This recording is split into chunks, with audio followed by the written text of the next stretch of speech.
Welcome to Experts Unleashed, a podcast that aims to uncover how professionals and entrepreneurs transform their experience into income while making a positive impact in the world. I'm your host, Joel Irway, and over the past 4 years, I've helped entrepreneurs develop and launch their expert-based businesses to grow past 6 and 7 figures per year. Now, a professional expert serves their community through paid training, education, or service, and this podcast will show you how to design and execute your plan to become a 6 or 7 figure expert without a big team.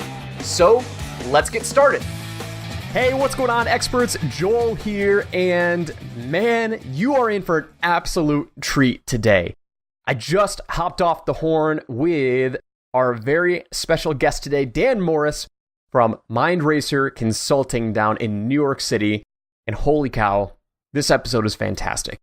Dan is a guy who has been in the sales world for a very, very long time, and we had a huge aha moment just between the two of us, and it came from a fact that the way that sales is explained is completely backwards. Now, Dan is a dedicated problem solver, entrepreneurial growth hacker, and committed car lover, and occasional surfer. Now, his background is in high-growth organizations helping CEOs increase sales by diagnosing issues, putting systems in place, and building teams and helping the teams succeed.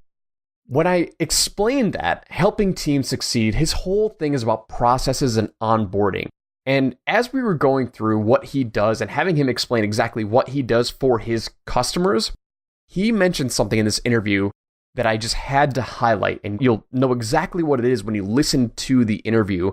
But for someone being in sales for 10 years, which is myself, I've been in the world of sales for 10 years, I've never heard sales explained like this. And I promise you, if you understand this and you listen to it and you take it to heart and imprint this into your brain, how to think about sales and how to think about operating your entire onboarding process, I promise you, you will become 10 to 100 times more effective in communicating your message and closing more deals, because you can't close without this one very specific thing that we talked about on the interview today. All right, so without further ado, let's jump into today's amazing episode of Experts Unleashed.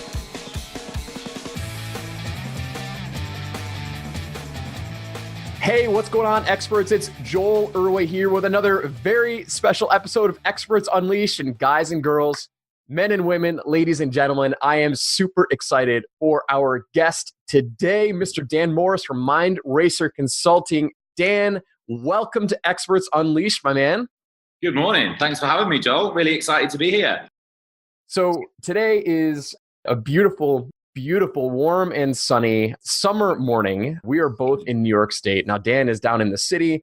I am the furthest away from him inside of New York State on the northwest side in just north of Niagara Falls. But we don't get many of these days. We hopped on before our call and we were both just elated at how gorgeous of a day it was today. But I got to tell you, I'm very pumped to chat with you because you have something very, very valuable that all entrepreneurs, all business owners, solopreneurs, and experts need to have under their belt. We are going to talk about what you do specifically, and we're going to get into more details, but one of the things that jumped out during our pre-interview call was you set up processes. You set up sales systems and procedures to make everything repeatable, which as a solopreneur, as an expert, sometimes that can be really, really difficult. I know in my mind, it's very hard. I just chase a lot of shiny shit. That's what I do all the time. Not all the time. We do have some processes. But Dan, I'm pumped, man.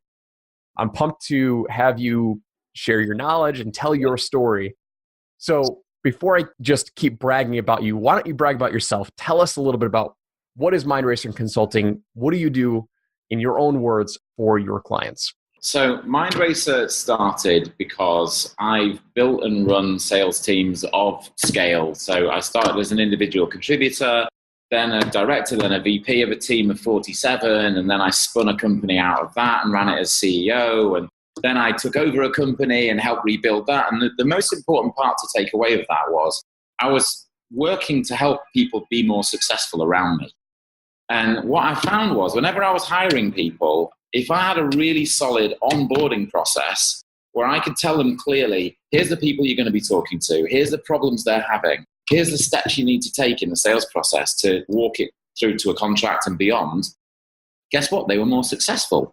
And if I went into a company that hadn't that process already and we introduced it, we started seeing people enjoying their days better because they weren't lost in that, like, what do I do next kind of a question. And so I did it for myself. I did it in these companies. I did it to help the people around me. And that made me realize that as an entrepreneur, that's the challenge that most people go through. If they've got a brilliant idea that they want to take to the market, they bring it to their friends and family and the people who are going to buy it first, and their passion gets it across the line. But then when you need to go and prospect people you haven't ever met before, or you're getting leads through a funnel and that person's coming to you and they're kind of qualified, but you don't know what to do next, revenue doesn't happen as much as you want it to. Mm-hmm. And we've all felt that frustration of, what do I do next? Like, what is the next step? And how much time do you waste just thinking on, what shall I do, So Mindracer starts with an 85-point audit. So it's a proprietary thing. We've put together the Mindracer audit, 85 and growing questions, where we really get to know where that business is at, how that entrepreneur thinks about their business, how they do their sales at the moment, and what they want to get to. That then gives us a moment in time where we're all on the same page and we can go, okay, here's what we would do. And if you want to do it yourself, go and do it yourself. No problem at all. If you want some help, we can help you. We've got less than full-time sales management. If you want help doing that, we can help you to onboard people if you hire them, all that sort of stuff. But the most important part for us is the mission that we have is to help 1,000 businesses add at least $1 million to their revenue by 2025. And if we can do that by inspiring people and helping them out and letting them do it themselves, fantastic.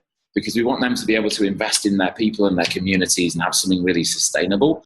And I've seen that go wrong a lot of times. And so it's really important to me that people can make their processes sustainable and learn along the way.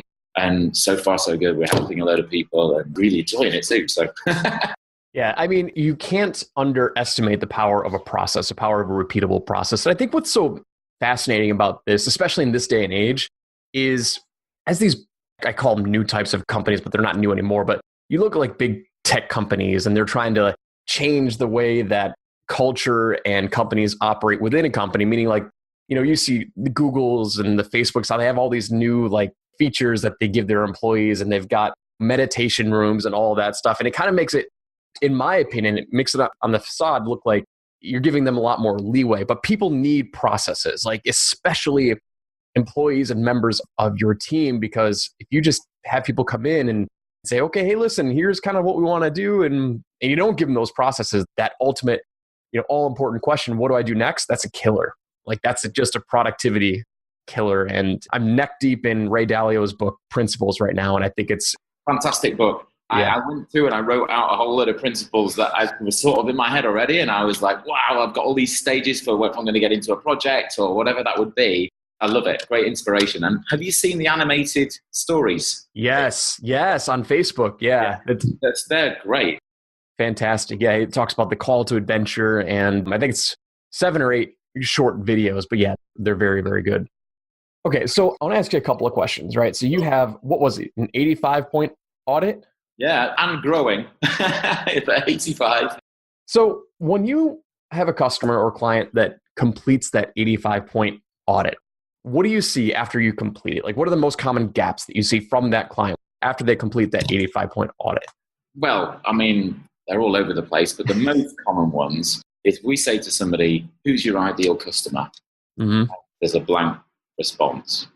We can sell to anybody. Uh-oh. Because it's the easiest way to waste all of your time is to go, oh, okay, let's just talk to anybody who's got a pulse, be in business.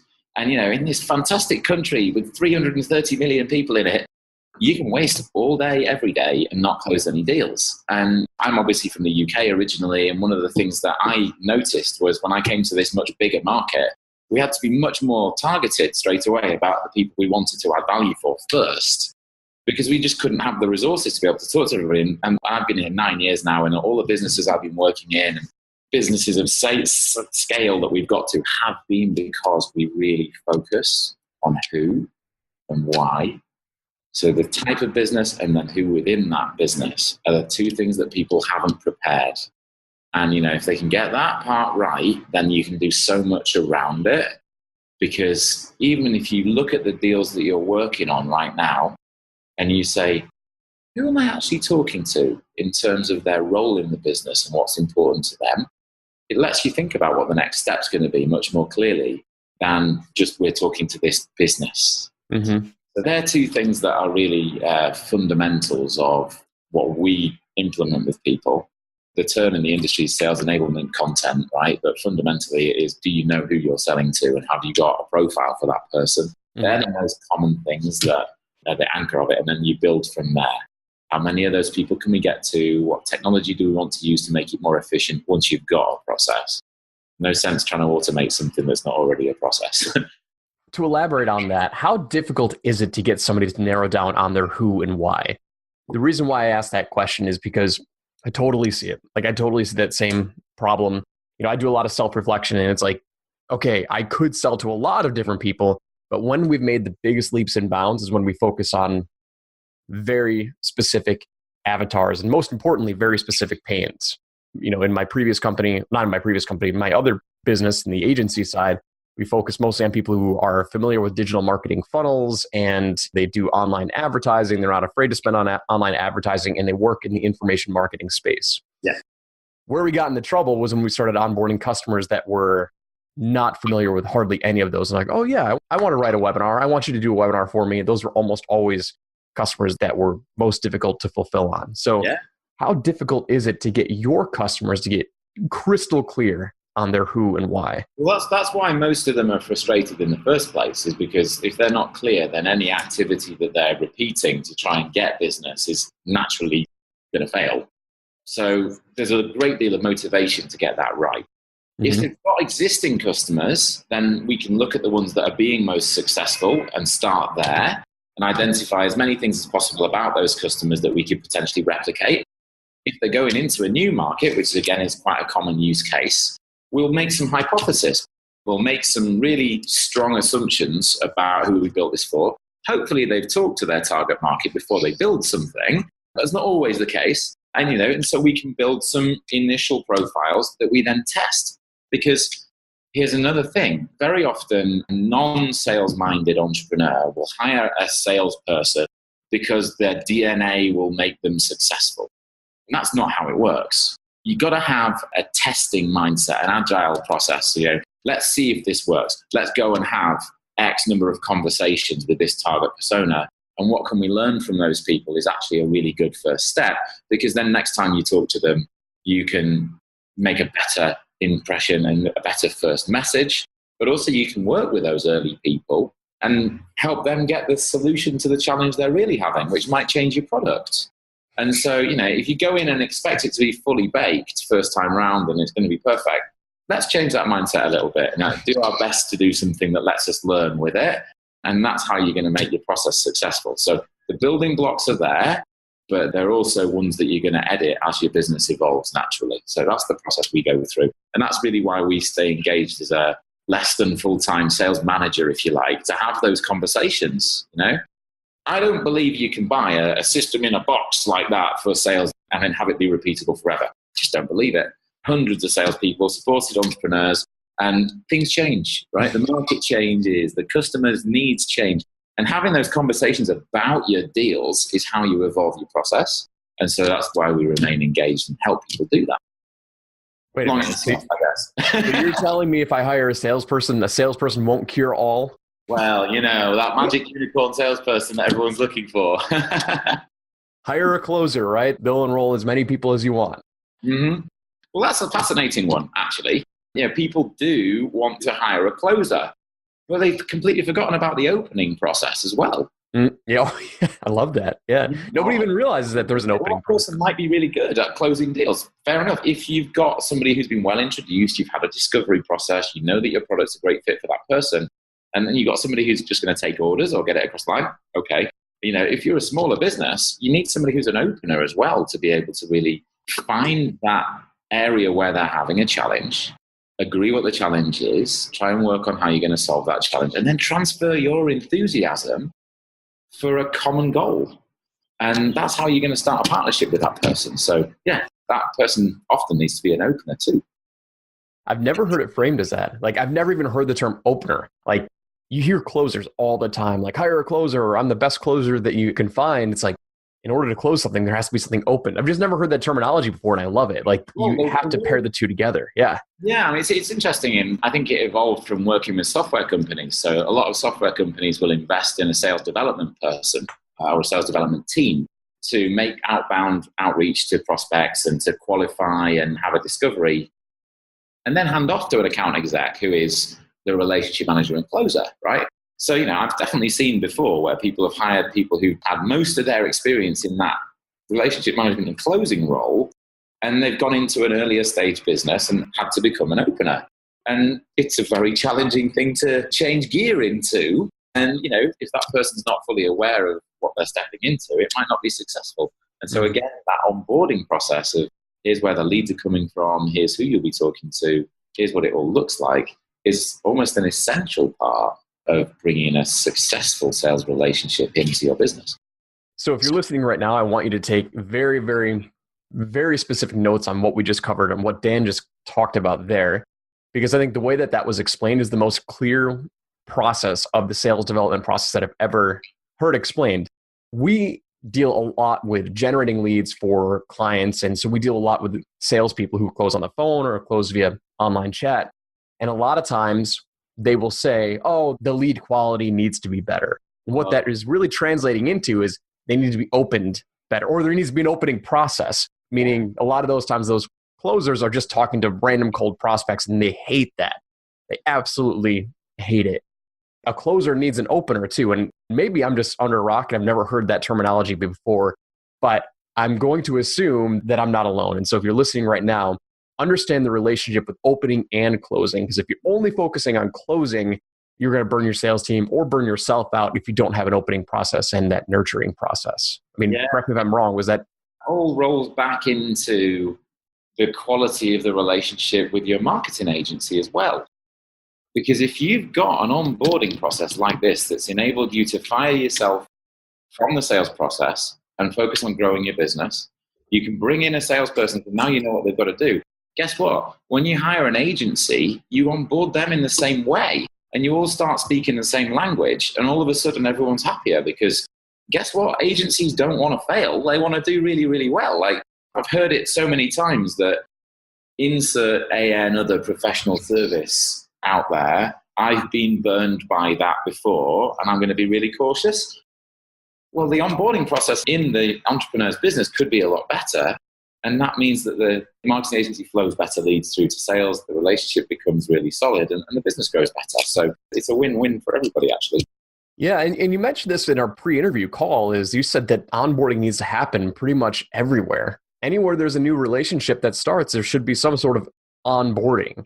I mean, correct me if I'm wrong, but that's kind of what I'm understanding from my complete philosophy. Yeah, I really think that's the way forward. Like, any time that I can make it clearer what's successful for us and how to work with us and how we work with other people. Right now, if you hire a sales rep out there on the open market, here are the stats.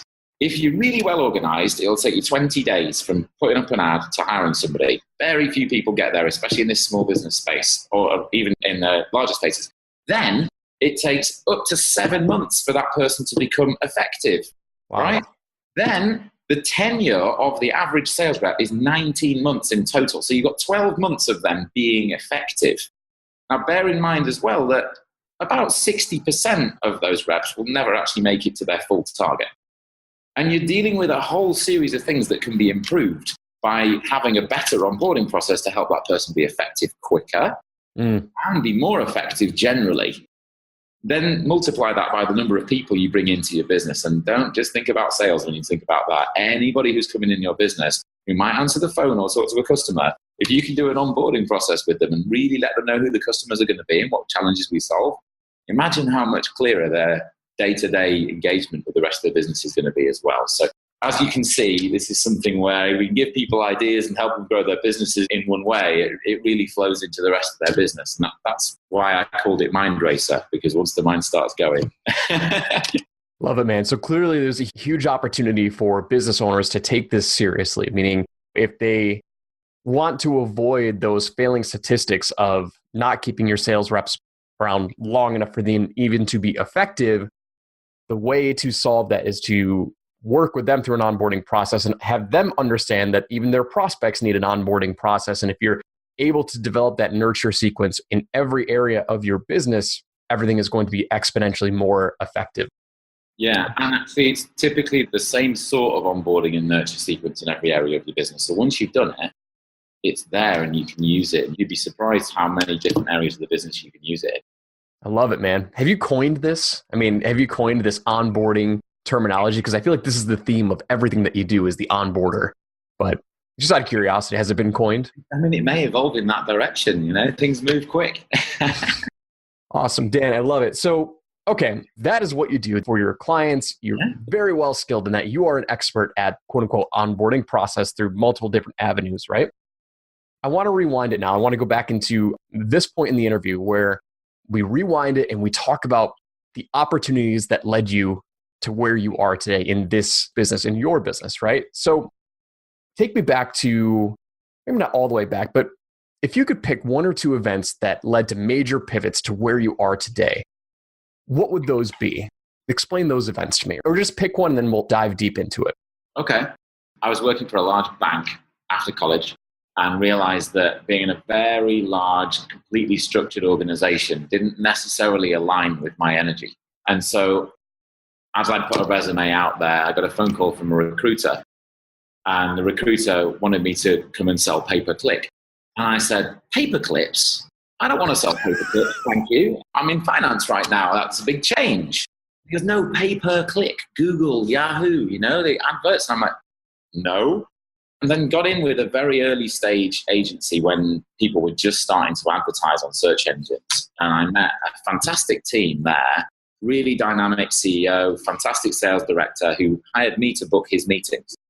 And within a few months, I was their top sales guy and started training other people on what I'd done.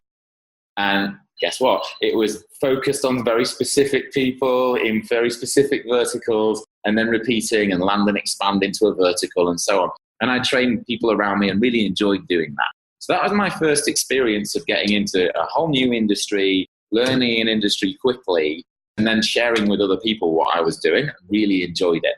So I want to jump in here. So you said you were working for a bank, right? So is your background not sales? You said it was finance? I did a general business degree, went into what I could find as the quickest way to pay off my college debt, which was to go into the highest paid thing I could find my way into, which was finance at that point.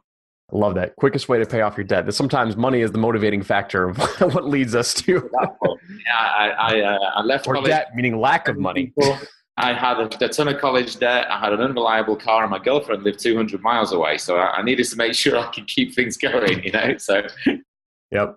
So you went to the best opportunity, right? So I have a similar story. I mean, I'm not a fan of large organizations. I work for Fortune 100 company, and it's just like, oh man, the bureaucracies. And I think a lot of people jump into entrepreneurship or very small business because they just hate the level of hierarchy. It's just so many different layers that you have to go through to make any sort of decision. So you jumped into pay-per-click sales, right? And so why do you think they hired you? If you're in a general business degree and you're working for a bank, why do you think they hired you for sales? And that's not really what you were doing in the bank, right? No, I think, they did a selection panel. And there were 6 of us who went into this boardroom, and we got an hour presentation about what was going on in the industry and so on. And then we had to present it back on the spot. I stood up and just gave them back what I thought, but I generally have quite a lot of energy and a big grin on my face, and I listened carefully. And so I was able to get in the door there and had a really good opportunity to go into a structured team. And then they invested in sales training. And I was always really good as an opener. I was always really good at going and opening the door, and I'd always prepare well. So I had a whole lot of information to share, and I was shaking hands and getting the energy right in the room. But it wasn't until I went with a sales trainer to a meeting, and he pointed out to me, Dan, what do you think about that meeting? And I went, it went really well. We had a really great relationship. And he goes, yeah. Do you know what you forgot to do? Ask for the sale. No, I didn't. You didn't ask for the business. It changed my life. And, I'm still in touch with him now. Fantastic guy. And all I can say is that early investment completely pivoted my career, because then, like I said, I quickly became their top guy and started showing other people. And I just needed that bit of help to work out that ending piece of my process. I'm very proud to say I've helped a lot of other people with that bit of knowledge that's changed their businesses and changed their lives. And you pay it forward, right? I mean, that was such a fun thing to learn. And I knew the company I was working for was doing great business and it would help the end client. I'm like, oh, wow, thanks. So to be clear, this sales training that your company invested in you, this was at the pay-per-click advertising agency, right? So you mentioned it inside of your story. A couple of key qualities that I listed as you were talking, you listened carefully and you said you were a great opener, right? What do you mean when you say a great opener? Because then you tied it together, you say you did open and close. And it's been kind of the theme of our conversation, opening and closing. That is the nature of sales, and you can't do one without the other, right? Yeah. So what does it take to be a great opener in your opinion? I've always found that I ask why a lot. And so if I'm going to approach somebody, then I generally want to have a reason why it would be worth their while to have a conversation with me. And in our business, we teach about trigger events and things that are going on in the wider world that might be relevant to the people that we're reaching out to, and a problem that other people like them are having that we might be able to help them with, or something that we can research and find out about their business. And in the pay-per-click world, you used to be able to see what people were paying for each and every click in their search campaign before they masked it all on the Yahoo side. And I went in and I researched and I went by vertical and I went, I know we can save these people money. So I called them up with a good reason why they should have a conversation with us, promised them some extra value in terms of research that we would do for them. And guess what? They agreed to have a meeting. And that was great because I was super confident with the business and I knew that my team were really good at delivery and I'd done my research and I turned up and then I just needed somebody to help me go, so can we have the business? And I thought, absolutely, let's go, So I think that's it. Trigger events and a reason why it's going to be worth that person's time. And then just relax. People just get really uptight about talking to new people. And it's just another human doing their day too. And if you can be interesting and useful in their day, then guess what? It's going to be a good experience. And so that's the quality of an opener, I think. And I'm phrasing it in this way in this moment. I never really took it apart that way before. But yeah. Well, it's fascinating. You talk about the specific phrase, reason why. I have used that time and time again as I've taught and explained sales. So I think we're two very similar people. I'm a great opener as well. And I could use a little bit of assistance on the closing side. And my previous life as a sales engineer, when I was working for corporate America, I always lacked that. I lacked the, can I have your business? Can I have this bid? Can I have this project? I would open tons of great opportunities because I would focus on reasons why, and reasons why are all about getting to that next stage of the conversation. Like, why are we talking about this next thing? Well, here's the reason why. And I always preface with the reason why before I go into that next thing. And so I love the fact that you actually said reason why, because I use that same phrasing. And you also talk about how researching and statistics and finding the areas of value are how you open the conversation. Like if you lead with that and say, listen, I've done the research. If you allow me to open the door here, I'm going to show you lots of opportunity. And that's extremely analytical and very, very valuable. And so I love the way that you kind of broke that down. And it's truly fascinating that you, even though you might not have ever talked about it before, I mean, like there's the value right there. That's what you do as an opener, right? I think there's definitely a group right now all about cold calling is dead and intro phone calls that don't work and so on. And then there's another group, which I'm very firmly in, which is a good value introduction on any channel worthwhile. And phone definitely works really well. And, if you're an entrepreneur who happens to have a funnel that refers leads to you all the time and you can do a lot of that initial work and then you can have that conversation, you still got to go into that conversation with some preparation and value for that person. If you have to pick up the phone and make an introduction, then you've got to have some value for that person. And there's ways to shortcut that and there's ways to make it easier. But fundamentally, if they pick up the phone and you're umming and erring and you're not sure why you've got them on the phone, why should they listen anyway? And so just that extra bit of preparation takes you to a long way. The nuts and bolts of it, I think. Why do you think, with regards to the fact that before the sales trainer came in and taught you the closing piece, where were the blinders? What do you think was causing that gap? Like, you're an excellent natural opener. Like, I'm trying to just learn, like, what was happening in your mind? Like, you're an excellent conversation starter. You presented the opportunities, but like, why do you think we aren't just natural closers too? We just want to pick your brain on that. It's taking control of a situation that may not come naturally, right? So, opening a relationship is something that works really well. But actually, that's the mindset that works brilliantly, because you are opening a relationship. When you sign a contract with somebody, that's the beginning. And you start working with someone, you get to know them even better, and you add value all the way through. It's the let's sign a piece of paper that agrees that doesn't necessarily flow. And so, people get very fixated on the contract piece. I'm going to close a deal. If you think about it in terms of we're going to help them achieve a goal and the contract is just something that happens along the way, then you're looking at the horizon the whole time. But you've got to have somebody point that out to you before it necessarily becomes, it can't become muscle memory unless you get trained on it. It's like going and having a training session on anything, a framework, and then you go, should have thought about it that way. Okay, now I've got it. Now I can run with it. And there's not many natural comparisons to that. Yeah.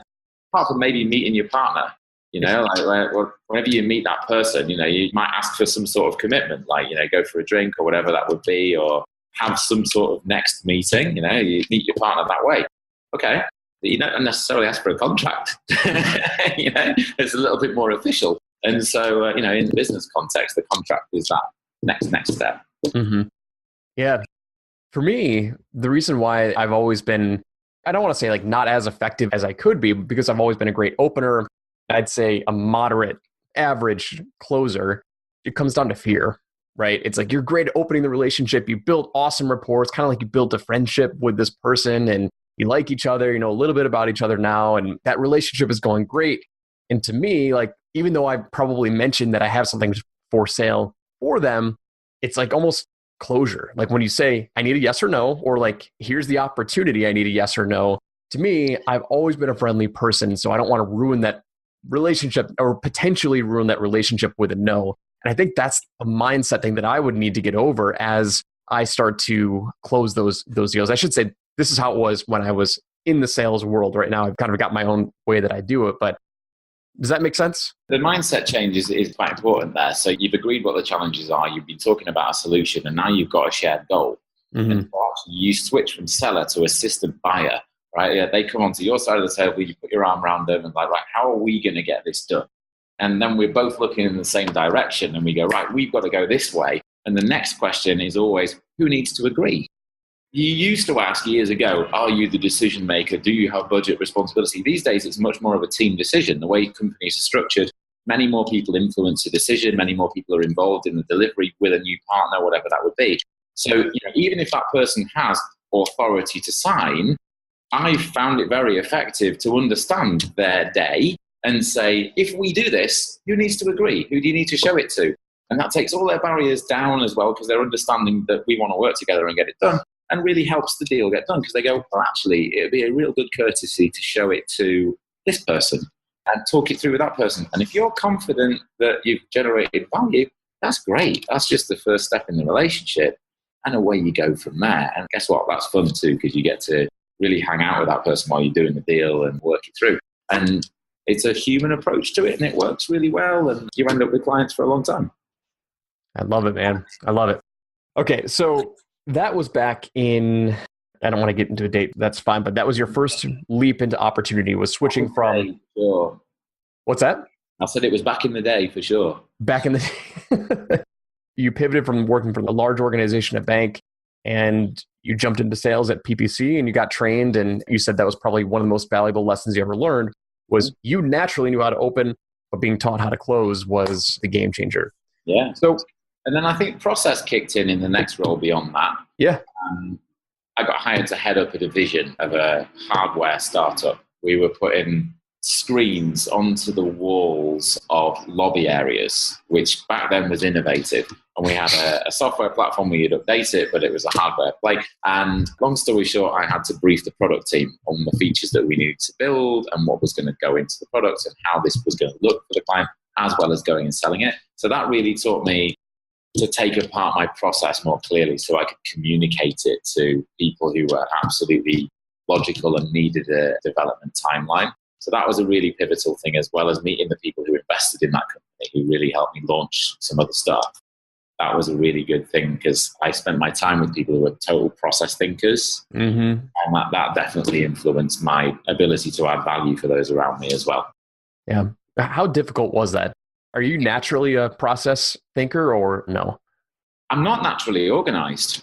And so actually I had to find ways of organizing myself, and immediately adopted CRM because it was something that I could keep all of my stuff in, and my notes were great and I knew where they were, all these different reference bits. Because I prepare, I would always have these additional bits of notes and stuff.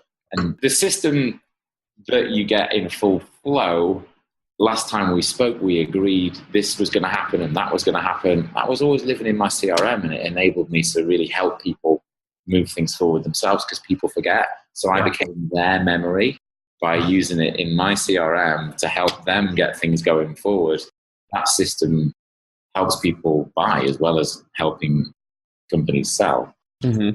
So yeah, I had to get organized, and that's how I did it. And how different is the sales process from company to company, right? From a top level perspective, I assume it's probably very, very similar. But as you've worked with, I believe you've worked with large enterprise sales before, and then you're also working with solopreneurs or very, very small business owners, right? How different is it between those two extremes? Like people with multiple decision makers versus trying to sell to one person decision maker? Well, the answer is you always keep it simple. As long as you've got a simple next step to go to and you don't overcomplicate it, then that's better than nothing. Then as you run hundreds of cycles through it and you bring in different personalities and different people to use that process, it's going to evolve. And, if your business is very mature, then there's an analysis project that you can do to work out whether the exit criteria you've got at each of your stages, so that the information that's required before you move on to the next stage, should be reviewed. If the names of the stages need to be reviewed, the process itself needs to be reviewed. That's a mature company, or one that's had hundreds of cycles through it. You've got a very early stage company, but you actually don't have stages to go through at all. And there's still great value in building something very simple. So they evolve a lot. The fundamentals are very similar, but the details of it that really help you improve your close rates and really help you improve your average order values and make sure that your handover process from sales to other departments and the information captured within, that's how it really evolves. It's the quality and the flow of the process. What do you enjoy working on? Not necessarily sales process, but like fewer decision makers or a more complex sale? What gets you out of bed? Like what excites you more? Well, I really enjoy the dopamine of making things happen. So if you think about it in terms of the mini wins you get in your day, I don't know if you use any sort of project management software. I work in Asana most of the time, and that's what we have. Yep. Yeah, and I'm going through my tasks, and every time I complete a task, I get a little dopamine hit. I'm like, oh, great. And so, if you're running a sales process and you go and you do complete the exit criteria and you can move something on and you sit and you're, oh, great, that was a little win. So even if you're running a more complex, longer cycle, you can still get the sort of psychological and motivational up and coming increase of motivation by completing those sorts of things. So it's always nice to win a contract for sure and start a relationship. But if you are running a longer process, that's also how we would look for people to be motivated, by completing those sorts of things. Awesome. I love it, dude. Dan, I've learned a ton. There's tremendous synergy between, I think we're both openers. You're an opener and a closer, and you've got the whole process. But like, I have discovered a newfound excitement for the ability to open, because I've been in sales for 10 years. And for whatever reason, I've always heard the word closer, and I've never heard the word opener. And maybe there is this giant blinder that's been in front of me for a long time, or I just haven't heard it. But as soon as you said the word opener, I'm like, I get it now. Like now there's an opening and closing process. And so a huge aha moment came on for me. And so I'm hoping that everyone who's listening right now also gets it, that in your sales process, there has to be an onboarding process.